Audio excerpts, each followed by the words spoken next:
Mabuhay Pilipinas! Maligayang pagbabalik dito sa aking channel, pero kung bago ka lang, pasuyo ng like and subscribe. Salamat agad. Ngayong araw ng Lunes, April 8, 2024, mga kababayan, ngayong araw po na inaasahan po natin na magkakaroon po ng total solar eclipse na kung saan papagitna po ang buwan sa pagitan ng daigdig at ng araw at tuluyan pong makocover nito ang sinag ng araw. Ito po ay direktang mararanasan o masasaksihan ng North America passing over Mexico, United States, and Canada.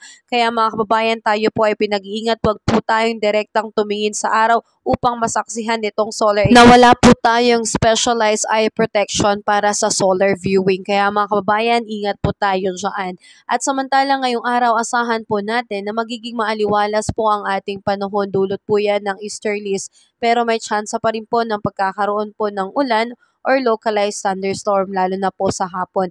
Yan po ay mararanasan dito sa Metro Manila at ilang bahagi ng ating bansa, particular na po sa Luzon. Partly cloudy to cloudy sky with isolated rain shower po.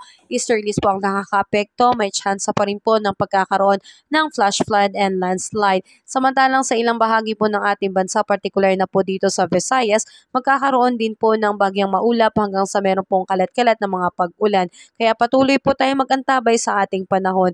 Wala pa rin po tayong bagyong namamataan sa loob at labas ng Philippine Area of Responsibility, kaya wala pa po tayong dapat na ipangamba. Patuloy ko po kayong i-update mga kababayan para sa susunod pang ulat panahon. Muli, maraming salamat and please like and subscribe lalo na kung nakatulong sa iyo ang video na to. Salamat at ingat po tayo ngayong araw ng Lunes mga kababayan.